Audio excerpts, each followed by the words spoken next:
Hello' everyone, এই ভিডিঅ'টোত সকলোকে স্বাগতম জনাইছোঁ। মুখ্যমন্ত্ৰী জীৱন প্ৰেৰণা আঁচনি ইতিমধ্যে ডক্টৰ হিমন্ত বিশ্ব শৰ্মা ছাৰে নিজৰ ছ'চিয়েল একাউণ্টছত বা টুইটাৰ হওক ফেচবুক হওক ছাৰে আপডেট দিছে যে জীৱন প্ৰেৰণাৰ আঁচনিৰ পইচা বা স্কিমৰ পইচা কেতিয়া দিব বা কেতিয়া মুকলি হ'ব। লাঞ্চ হ'ব গৈ আছে অহা ফেব্ৰুৱাৰীৰ 10 তাৰিখে।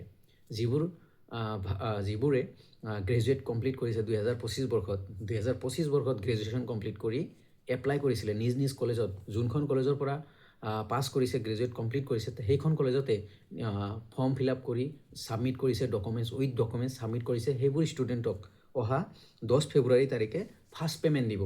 ফাৰ্ষ্ট পে'মেণ্ট মিনছ 2500 টকা। আৰু এই কিমান মাহ দিব? 10 মাহ দিব, 10 মান্থত টোটেল 25,000 টকা ষ্টুডেণ্টক প্ৰদান কৰিব। ফেব্ৰুৱাৰীৰ 10 তাৰিখ, তাৰপিছত মাৰ্চৰ 10 তাৰিখ, এপ্ৰিলৰ 10 তাৰিখ, সেনেকৈ কণ্টিনিউ 10 মান্থ দিব। মানে ছেল্ফ এমপ্লয়ড হ'বলৈ বা যাতে কোনো বহি নাথাকে, ষ্টাডি কৰিব পাৰে বা কোচিং ল'ব পাৰে, নিজে বেলেগ ক'ৰবাত পঢ়িব পাৰে, তাৰ কাৰণে এইখিনি টকা দিয়া হৈছে মুখ্যমন্ত্ৰী জীৱন প্ৰেৰণাৰ আঁচনিত। চ' এইখিনি আপডেট আহিছিলে। চ' যিবোৰ ষ্টুডেণ্ট এপ্লাই কৰিছিলে, কোনে এপ্লাই কৰিছা জনাবা। আৰু অহা 10 তাৰিখে ফাৰ্ষ্ট পে'মেণ্ট দিব, লাঞ্চ কৰিব।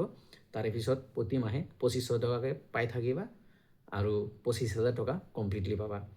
চ' এইখিনি আছিল আপডেট মুখ্যমন্ত্ৰী জীৱন প্ৰেৰণা আঁচনি ৰিগাৰ্ডিং। চ' ভিডিঅ'টো পাৰিলে লাইক, কমেণ্ট, শ্বেয়াৰ কৰিবা আৰু ছাবস্ক্ৰাইব কৰি ৰাখিবা চেনেলটো। Thank you everyone.